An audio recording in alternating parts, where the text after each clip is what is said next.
ओम शांति। अॼु जी मुंहिंजी तारीख़ आहे 11/7/2025। मिठा मिठा बाबदादा चवंदा मीठे मीठे ॿार सभिनि खे बाप जो सही परिचय ॾेई करे गीता जो भॻवानु सिद्ध करो, पोइ तव्हांजो नाम बाला थी वेंदो। तव्हां ॿारनि जी प्रश्न आहे, तव्हां ॿारनि खे चारों युगनि में चकर लॻायो। तव्हां ॿारनि हुनजी रस्म भक्ति में हली आई आहे, उहो कहिड़ी? उत्तर आहे तव्हां चारों युगों में चकर लॻायो। उहो पोइ सभु शास्त्र चित्र आदिनि खे गाने में रखी करे परिक्रमा लॻाईंदा आहिनि, पोइ घर में अची करे उन्हनि खे सुम्हाए छॾींदा आहिनि। तव्हां ब्राह्मण देवता क्षत्रिय वैश्य शूद्र ठहींदा आहियो। इन चकर जे बदिले उन्हनि परिक्रमा दिलाइणु शुरू कयो। इहे बि रस्म आहे। ओम शांति। रूहानी बाप वेई रूहानी ॿारनि खे सम्झाइनि था।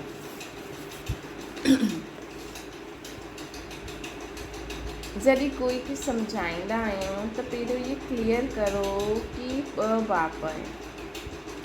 क्लियर करो कि बाप हिकु आहे या पुछणो न आहे कि बाप हिकु आहे या अनेक आहे। ईअं त पोइ अनेक चई छॾंदा, है न।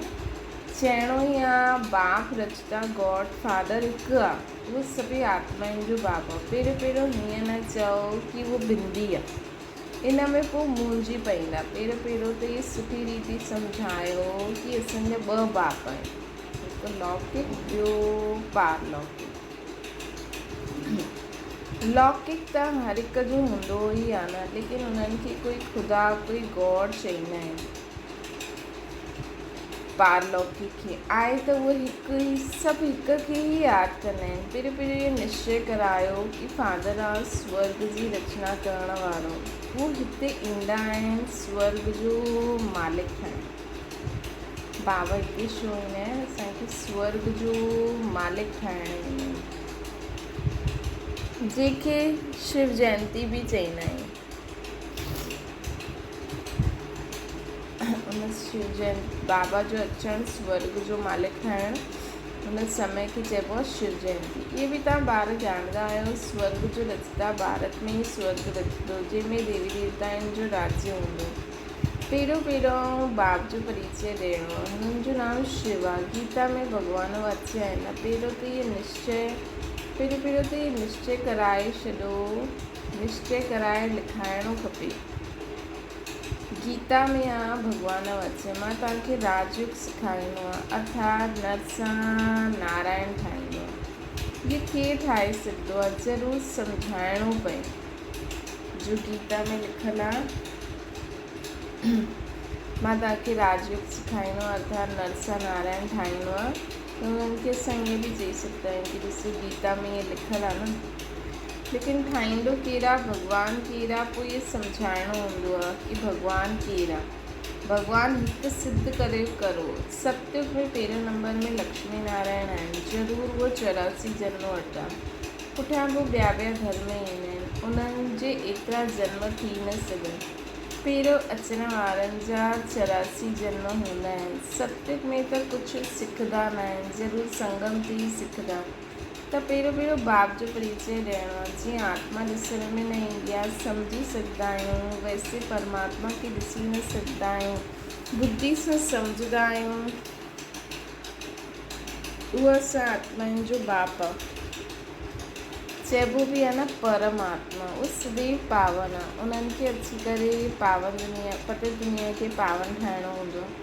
त पहिरियों बाप हिकु आहे, इहे सिद्ध करे ॿुधाइणो आहे कि गीता जो भॻवानु श्री कृष्ण न आहे, उहो बि सिद्ध थी वेंदो। तव्हां ॿारनि खे सिद्ध करे ॿुधाइणो आहे हिकु बाप खे पृथु चइबो आहे। बाक़ी कर्म कांड व तीर्थ आदि जी ॻाल्हियूं सभु भक्ति जे शास्त्रनि में आहे।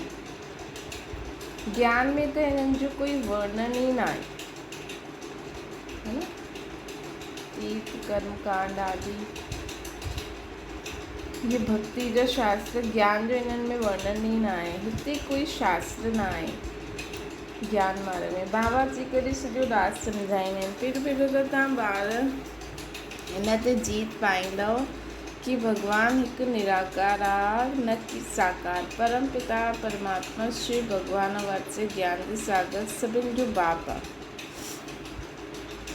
श्री कृष्ण खे सभिनि जो बाप न चईंदासीं। उहा कंहिंखे चई न सघंदो कि देह जे सभु धर्म छोड़ मामेकम यादि करो। आहे ॾाढो सहज, परंतु मनुष्य शास्त्र आदि पढ़ी करे भक्ति में पक्का थी विया आहिनि। अॼुकल्ह शास्त्र आदिनि खे गाॾी में रखी परिक्रमा ॾींदा आहिनि, चित्रनि खे ग्रंथनि खे परिक्रमा दिलाईंदा आहिनि, पोइ घरु अची घर हुननि खे खणी करे पोइ सुम्हाईंदा आहिनि। हाणे तव्हां ॿार ॼाणंदा आहियो सभु देवता खां क्षत्रिय वैश्य शूद्र ठहींदा आहिनि। इहे चकर लॻाईंदा आहिनि, चकर जे बदिले उहो पोइ परिक्रमा दिलाए करे घर में जाए रखंदा आहिनि शास्त्रनि खे। उन्हनि जो हिकु मुक़ररु ॾींहुं रहंदो आहे जॾहिं परिक्रमा दिलाईंदा आहिनि। त पहिरियों इहो सिद्ध करे ॿुधाइणो आहे कि श्री कृष्ण भॻवान वाच्य न आहे, परंतु शिव भगवान वाच्य आहे। शिव ही पुनर्जन्म रहे था न, उहे ईंदा ज़रूरु आहिनि। शिव ही पुनर्जन्म रहे था आहिनि, उहे ईंदा ज़रूरु आहिनि, परंतु उन्हनि जो दिव्य जन्म भागीरथ ते अची करे सवार थींदा आहिनि, पतितनि खे अची करे पावन ठाहींदा आहिनि। रचता ऐं रचना जे आदि मध्य अंत जो राज सम्झाईंदा आहिनि शिव बाबा अची करे, जो नॉलेज ॿियो कोई बि सम्झाए न सघे। रचता ऐं रचना जे आदि मध्य अंत जो ज्ञान ॾींदा आहिनि, जो नॉलेज अची करे ॿियो कोई सम्झाए न सघंदो आहे। बाबा खे आपे ई अची करे पंहिंजो परिचय ॾियणो आहे न। मुख्य ॻाल्हि आहे ही बाप जो परिचय, मुख्य ॻाल्हि आहे ही बाप जो परिचय। उहो ई गीता जो भॻवानु आहे। इहे तव्हां सिद्ध करे ॿुधाईंदा त तव्हांजो नाम ॾाढो भालो थी वेंदो।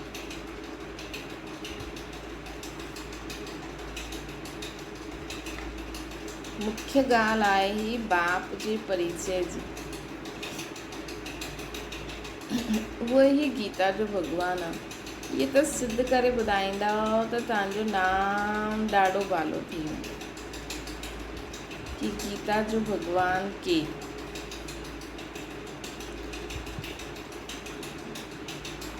बाबा चईंदा आहिनि त अहिड़ो पर्चो ठाहे करे उन में चित्र आदि बि लॻाए करे पोइ एरोप्लेन सां फिटी करो। कहिड़ो चित्र लॻाइणो आहे कि बाप खे आपे अची करे पंहिंजो परिचय ॾियणो आहे। मुख्य आहे बाप जो परिचय, उहो ई गीता जो भॻवानु आहे। इहे तव्हां सिद्ध करे ॿुधायो त अहिड़ो कोई चित्र बि लॻायो ऐं उन में सिद्ध करे ॿुधायो। बाप मुख्य ॻाल्हियूं सम्झाईंदा आहिनि। तव्हांजी मुख्य हिकु ॻाल्हि ते जीत थी त बसि तव्हां जीत पाती, उन्हनि में तव्हांजो नाम भालो थी वेंदो। इन में कोई खिटपिट न कंदा। ये ॾाढी क्लियर ॻाल्हि आहे कि अगरि बाप परमात्मा हिकु आहे, भॻवानु हिकु आहे, त गीता में जो भॻवानु वाच्य आहे उहो निराकार परमात्मा वाच्य आहे, न कि श्री कृष्ण वाच्य आहे। उहो ई असांखे राजयोग सिखाए करे नर सां नारायण, नारी सां लक्ष्मी ठाहींदा आहिनि। बाबा चईंदा आहिनि मां सर्वव्यापी कीअं थी सघंदो आहे, मां त अची करे ॿारनि खे नॉलेज ॿुधाईंदो आहे न। पुकारदा बि आहिनि, अची करे पावन ठाहियो, रचता ऐं रचना जो ज्ञान ॿुधायो। महिमा बि बाप जी अलॻि आहे, श्री कृष्ण जी अलॻि आहे। इहे न श्री बाबा अची करे श्री कृष्ण व नारायण ठहींदा आहिनि, 84 जन्म में ईंदा आहिनि न। तव्हांजी बुद्धि में सॼी इहा ॻाल्हियूं सम्झाइण में, तव्हांजी बुद्धि सॼी इहा ॻाल्हियूं सम्झाइण में लॻी रहणी खपे। मुख्य ॻाल्हि आहे ही गीता। भॻवान वाच्य आहे त ज़रूरु भॻवान खे मुख खपे न। भॻवान त निराकार आहे, आत्मा मुख बिगर ॻाल्हाए कीअं। तॾहिं चईंदा आहिनि मां साधारण तन जो आधार वठंदो आहे न। तॾहिं बाबा चईंदा आहिनि मां साधारण तन जो आधार वठंदो आहे। त पहिरियों लक्ष्मी नारायण ठहींदा आहिनि जो उहो ई 84 जन्म वठंदे पिछाड़ी में ईंदा आहिनि, त पोइ उन्हनि जे ई तन में ईंदो आहियां। श्री कृष्ण जे ॾाढे जन्मनि जे अंत में मां ईंदो आहियां। ईअं ई वीचार सागर मंथन करो कि कंहिंखे कीअं सम्झायूं कि भॻवानु हिकु आहे ऐं उहो श्री कृष्ण जे 84वें जन्म जे भी अंत जे समय उन्हनि में अवतरित थी करे असांखे इहे ज्ञान ॾींदा। हिक ई ॻाल्हि सां तव्हांजो नाम वालो थींदो, रचता बाप जो सभिनि खे मालूम पइजी वेंदो। पोइ तव्हां वटि ॾाढा ईंदा, तव्हांखे सॾु कंदा कि हिते अची करे भाषण करो। इन करे पहिरियों अलफ़ सिद्ध करे सम्झायो। तव्हां ॿार ॼाणंदा आहियो बाबा सां असां स्वर्ग जो वरसो था वठूं। बाबा हर 5000 वर्ष पोइ भारत में ई भाग्यशाली रथ ते ईंदा आहिनि। इहा सौभाग्यशाली आहे जे रथ में भॻवानु अची करे वेंदा आहिनि, ये सौभाग्यशाली आहे। ब्रह्मा बाबा ॾाढा सौभाग्यशाली आहिनि जे रथ में भॻवानु अची करे वेंदा आहिनि। कोई घटि ॻाल्हि आहे छा? भॻवानु इन्हनि में वेही ॿारनि खे सम्झाईंदा आहिनि कि मां ॾाढे जन्मनि जे अंत में इन में प्रवेश कंदो आहियां। श्री कृष्ण जी आत्मा जो रथ आहे न, उहो ख़ुदि श्री कृष्ण न आहे न, श्री कृष्ण जी आत्मा जो रथ आहे। हुन समय उन्हनि में उहो श्री कृष्ण जहिड़ा गुण संस्कार न आहे। ॾाढे जन्मनि जे अंत जो आहे। हर जन्म में फीचर्स ऑक्यूपेशन आदि बदलंदा रहंदा आहिनि। ॾाढे जन्मनि जे अंत में आहे। ॾाढो बाप पढ़ाए करे साथ वठी वेंदा आहिनि। ॾाढे जन्मनि जे अंत में जंहिंमें प्रवेश कंदो आहे उहो श्री कृष्ण ठहींदा आहिनि। ईंदा संगम युग ते आहिनि। असां बि बाप जो ठही करे बाप सां वरसो वठंदा आहियूं। बाबा पढ़ाए करे साथ वठी वेंदा आहिनि असांखे। ॿियो कोई तकलीफ़ जी ॻाल्हि न आहे। बाप सिर्फ़ु चईंदा आहिनि मामिकम यादि करो। त ही सुठी रीति वीचार करणो खपे कि कीअं कीअं लिखूं। ये ही मुख्य मिस्टेक आहे जे कारण ही भारत अनराइटियस इरिलीजियस अनसॉल्वेंट ठहियो आहे। बाप पोइ अची करे राजयोग सेखारींदा आहिनि, भारत खे राइटियस सॉल्वेंट ठाहींदा आहिनि। सॼी दुनिया खे राइटियस ठाहींदा आहिनि न। हुन समय सॼे विश्व जा मालिक तव्हां ई हुयो। चईंदा आहिनि न, wish you long life and prosperity. बाबा आशीर्वाद न ॾींदा आहिनि कि सदा जीते रहो। ये साधु माण्हू चईंदा आहिनि अमर रहो। त बाबा चईंदा आहिनि मां सॼी दुनिया खे राइटियस ठाहींदो आहे। हुन समय सॼी विश्व जा मालिक तव्हां ई हूंदा आहियो। चईंदा आहिनि न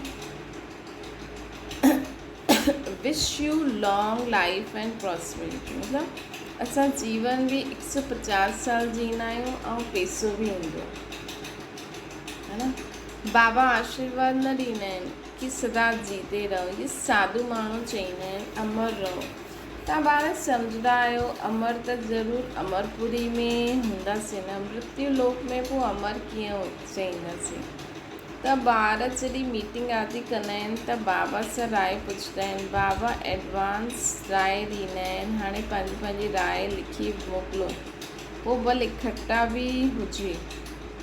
राय त मुरली में लिखण सां सभिनि वटि पहुची वेंदी। 2-3 हज़ार ख़र्च बची वेंदो।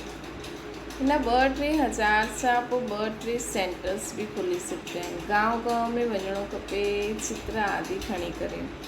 तव्हां ॿारनि खे जास्ती इंट्रस्ट सूक्ष्म मतनि जी ॻाल्हियुनि में न हुजिणो खपे। ब्रह्मा विष्णु शंकर आदि चित्र आहिनि त हिन ते थोरो सम्झाइबो आहे। इन्हनि जो विच में थोरो पार्ट आहे। तव्हां वेंदा आहियो, मिलंदा आहियो, बाक़ी ॿियो कुझु न आहे। हिन करे हिन में जास्ती इंट्रस्ट न वठिबो आहे। हिते आत्मा खे सॾु कबो आहे। उन्हनि खे ॾेखारींदा आहिनि। कोई अची करे रोईंदा बि आहिनि, कोई प्रेम सां मिलंदा आहिनि, कोई दुखी जा आंसू बहाईंदा आहिनि। इहे सभु ड्रामा में पार्ट आहे जंहिंखे चिट चैट चइबी आहे। उहो माण्हू त ब्रह्मणनि में कोई जी आत्मा खे सॾु कंदा आहिनि, पोइ उन्हनि खे कपिड़ा आदि पाराईंदा आहिनि। हाणे शरीर त उहो ख़तमु थी वेंदो, बाक़ी पाराईंदा कंहिंखे। उन्हनि वटि उहा रस्म न आहे, तव्हां वटि इहा रस्म न आहे, रोइण आदि जी बि कोई ॻाल्हि न आहे। त ऊच ठहिणो, उहो कीअं ठाहींदासीं? ज़रूरु विच में संगम युग आहे, जॾहिं पवित्र ठहींदासीं। तव्हां हिकु ॻाल्हि सिद्ध कंदा त चईंदा इहे त बिल्कुलु ठीकु ॿुधाईंदा आहिनि। भॻवानु कॾहिं कूड़ थोरी ॿुधाए सघंदा आहिनि। पोइ ॾाढो प्यार सां बि प्यार बि हूंदो, ॾाढा ईंदा। समय ते ॿारनि खे इहे पॉइंट्स बि मिलंदी रहंदी। पिछाड़ी में छा थियणो आहे उहो बि ॾिसंदासीं। लड़ाई लॻंदी, बॉम्ब्स छुटंदा, पहिरियों मौत हुन तरफ़ आई। हिते भारत में त रक्त जी नदियूं बहणियूं आहिनि, पोइ घी दूध जी नदी बहंदी। पहिरियों धुओं विलायत खां निकिरंदो, डर बि हुते ज़्यादा आहे। केतिरा वॾा वॾा बॉम्ब्स ठाहींदा आहिनि, छा उन्हनि में विझंदा आहिनि जो हिकदमि शहर खे खलास करे ॾिनो। इहे बि ॿुधाइणो आहे केतिरे स्वर्ग जी राजे जी स्थापना कई, कंहिं स्वर्ग जी राजे जी स्थापना कई। हेवनली गॉड फादर ज़रूरु संगम ते ई ईंदा। तव्हां ॼाणंदा आहियो हाणे संगम आहे। तव्हांखे मुख्य ॻाल्हि सम्झाए बि आहे, बाप जी यादि बि, जंहिंसां पाप कटिजी वञे। भॻवानु जॾहिं ईंदो हुयो त चईंदा हुया, भॻवानु जॾहिं ईंदा हुया त चईंदा हुया मामेकम यादि करो त तव्हां सितो प्रधान ठही वेंदा, मुक्ति धाम में वेंदा। पोइ पहिरों खां वठी करे चक्कर रिपीट थींदो। डीटीज़म, इस्लामिज़म, बौद्धिज़म, डीटीज़म, इस्लामिज़म, बौद्धिज़म। त स्टूडेंट जी ॿुधी में सॼी नॉलेज हुजणी खपे। ख़ुशी रहंदी आहे असां केतिरी कमाई कंदा आहियूं। इहा अमर कथा अमर बाबा तव्हांखे ॿुधाईंदा। हाणे सोचो, जॾहिं बि मुरली ॿुधो, वैसे बि सावन जो महीनो हले थो, त अमरनाथ बाबा असां पार्वतियुनि खे अमर कथा ॿुधाइनि था, है न। उहो बर्फ़ जे पहाड़ में मतिलबु सिधी हिकदमि थधी, तव्हांजे अनेक नाम रखी छॾिया अथनि।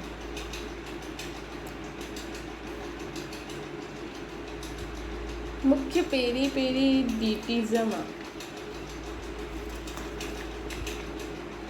पोइ सभिनि जी वृद्धि थींदे थींदे झाड़ वधंदो वेंदो। अनेक धर्म आहिनि, अनेक मतियूं थी वेंदियूं आहिनि। इहे हिकु धर्म हिकु श्रीमत सां स्थापना थींदो आहे, हिकु जी श्रीमत सां स्थापना थींदो आहे। द्वैत जी हिते ॻाल्हि न आहे। इहे रूहानी नॉलेज रूहानी बाप बि सम्झाईंदा आहिनि। तव्हां ॿारनि खे ख़ुशी में बि रहणो खपे। तव्हां ॼाणंदा आहियो बाबा असांखे अची करे पढ़ाईंदा आहिनि। असां अनुभव सां चईंदा आहियूं इहो शुद्ध अहंकार रहणो खपे कि भॻवानु असांखे पढ़ाए थो। हमेशह सोचो बाबा मुंहिंजे लाइ आया आहिनि, मथां खां हेठि। मां हुननि जो स्पेशल ॿार आहियां, स्पेशल स्टूडेंट आहियां, स्पेशल फॉलोवर आहियां, स्पेशल दोस्त आहियां, है न। त हमेशह सोचो कि बाबा मुंहिंजे लाइ आया आहिनि। तव्हां ॼाणंदा आहियो बाबा असांखे पढ़ाईंदा आहिनि। तव्हां अनुभव सां चईंदा इहो शुद्ध अहंकार रहणो खपे कि भॻवानु असांखे पढ़ाइनि था। ॿियो छा खपे? जबकि असां विश्व जा मालिक ठहींदा आहियूं त ख़ुशी छो न रहंदी आहे?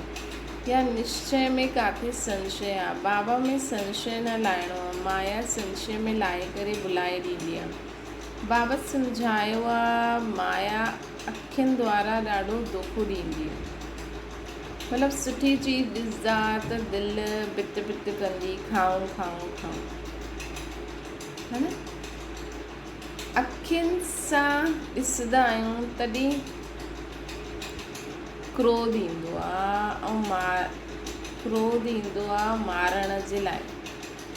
ॾिसंदा ई न त मारूं कीअं। न पर इहे न तव्हांजे घर कोई जानवर अची वञे या अहिड़ी वहिड़ी चीजूं चीटियूं या मक्खियूं त तव्हां ॾिसो ई न उन्हनि खे, पोइ मारो ई न। घर खे त क्लीन रखिणो आहे न। बाक़ी ॿियूं ॻाल्हियूं ॾिस खाइण पीअण लाइ या कॾहिं कॾहिं ईंदो आहे न मोहवश कि मुंहिंजो ॿार ईअं थो करे, मुंहिंजो ॿार ईअं थो करे, लॻाएसि टमाटर। न इहे बाबा जो ॿारु आहे, बाबा खे चओ शुभकामना शुभकामना ॾियो। अखियुनि सां ॾिसंदा आहियूं तॾहिं लोभ ईंदो आहे, मोह बि थींदो आहे। मुख्य धोखो ॾियण वारी अखियूं आहिनि, इन्हनि ते पूरी नज़र रखणी खपे। आत्मा खे ज्ञान मिलंदो आहे त पोइ क्रिमिनल पनो छुटिजी वेंदो है न। आत्मा खे ज्ञान मिलंदो आहे त पोइ क्रिमिनल पनो छुटिजी वेंदो आहे। ईअं न अखियुनि सां कढी ॾियणो खपे। तव्हांजे त क्रिमिनल आई खे सिविलाइ ठाहिणो है न, त तव्हांखे क्रिमिनल आइस खे सिविलाइज़ ठाहिणो। असांजी क्रिमिनल आइस सिविलाइज़ हुजणी खपे। मतिलबु हमेशह बाबा खे यादि करे, ख़ुदि खे आत्मा सम्झी बाबा खे यादि करे हर ॻाल्हि खे ॾिसंदव न इन दुनिया में त तव्हांखे कॾहिं बि अशुद्धता न लॻंदी है न। हर आत्मा, सभी आत्मायूं मुंहिंजा भाउ आहिनि न, सभी आत्मायूं बाबा जा ॿार आहिनि, मुंहिंजा भाउ आहिनि। अच्छा मीठी मीठी सिकी रहंदे ॿारनि प्रति माता पिता बाप दादा जो यादि प्यार और गुड मॉर्निंग। रूहानी बाप जी सभिनि रूहानी ॿारनि खे नमस्ते। असांजी बि रूहानी माता पिता बाप दादा खे यादि प्यार गुड मॉर्निंग और नमस्ते। सदा हिन नशे में वो ख़ुशी में रहणो आहे कि असांखे भॻवान पढ़ाईंदा आहिनि, कि असांखे भॻवान पढ़ाईंदा आहिनि।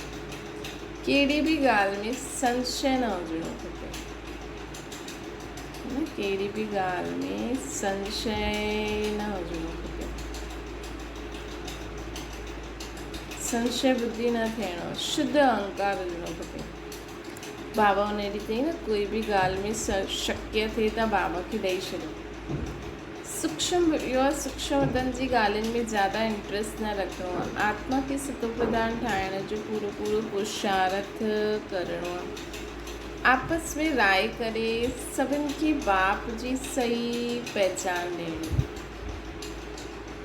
आपस में राय करे सभिनि खे बाप जी सही पहचान ॾियणी। वरदाना पास विद ऑनर्स थियण जे लाइ पुरुषार्थ जी गति तीव्र ऐं ब्रेक पावरफुल रखण वारा यथार्थ योगी ठहो। वर्तमान समय जे प्रमाण पुरुषार्थ जी गति तीव्र ऐं ब्रेक पावरफुल खपे। वर्तमान समय जे प्रमाण पुरुषार्थ जी गति तीव्र खपे ऐं ब्रेक पावरफुल खपे।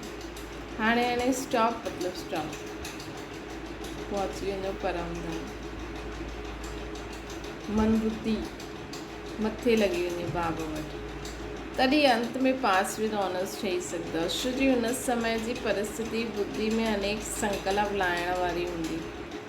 हुन समय सभु संकल्पनि खां परे हिकु संकल्प में स्थित थियण जो अभ्यास खपे।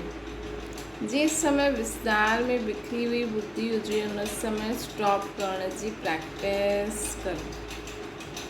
स्टॉप करणो थियणो आहे। जेतिरो समय चाहियो ओतिरो समय बुद्धि खे हिकु संकल्प में स्थित करे वठो। इहे ई यथार्थ योग आहे। यथार्थ योग छा आहे?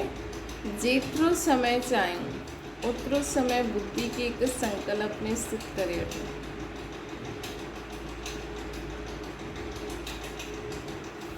मतिलबु बुद्धि अगरि मथे टिकल हूंदी असां मन में संकल्प कयो, बुद्धि मथे हूंदी त ॿिया कोई बि आवाज़ ईंदी, कोई बि ॿिया बि संकल्प ईंदा रहंदा, असां कंहिंखे ध्यानु ई न ॾींदासीं। छोजी संकल्प त ईंदा, बाबा चईंदा आहिनि अंत ताईं ईंदा। कोई रड़ी कंदो संकल्प ईंदो, कोई रड़ियूं थो करे, लेकिन बुद्धि परमधाम में बाबा वञे। अलाए कहिड़ी कहिड़ी आवाज़ूं ईंदियूं, छा बि हुजे, लेकिन असांजी बुद्धि परमधाम में बाबा वञे। स्लोगन आहे, तव्हां ओबीडियंट सर्वेंट आहियो, इन करे अलमस्त न थी सघंदा आहियो। सर्वेंट माना सदा सेवा ते उपस्थित, है ना। अलमस्त न थी सघंदा आहियो छोकी असां सर्वेंट आहियूं। सर्वेंट मतलब सदा सेवा ते उपस्थित। अव्यक्त इशारो, जीअं इंजेक्शन जे द्वारा ब्लड में शक्ति भरे ॾींदा आहियूं, ईअं तव्हांजी श्रेष्ठ संकल्प इंजेक्शन जो कमु कंदी आहे। संकल्प द्वारा संकल्प में शक्ति अची वेंदी। हाणे हिन सेवा जी ॾाढी आवश्यकता आहे। संकल्प द्वारा संकल्प में शक्ति अची वेंदी आहे। जॾहिं असां संकल्प कंदा आहियूं न, मां आत्मा शांत आहियां, त हिन संकल्प में शक्ति अची वेंदी। स्वयं जी सेफ्टी जे लाइ बि शुभ व श्रेष्ठ संकल्प जी शक्ति ऐं निर्भयता जी शक्ति जमा करो, तॾहिं अंत सुहावनो बेहद जे कार्य में सहयोगी ठही बेहद जे विश्व जे राज्य अधिकारी ठही सघंदा। जॾहिं असां संकल्प कंदासीं मां विश्व कल्याणकारी आहियां, त हिन में शक्ति भरजंदी वेंदी। बार बार संकल्प करो, मां पवित्र आत्मा आहियां, मां वैष्णवी आत्मा आहियां, मां बाप समान आत्मा आहियां, मां बाप समान आत्मा आहियां, त हिन में शक्ति भरजंदी वेंदी। ऐं इहा असांजी सेफ्टी जे लाइ आहे, है न। त संकल्प जी शक्ति, पोइ निर्भयता जी शक्ति भी जमा करो,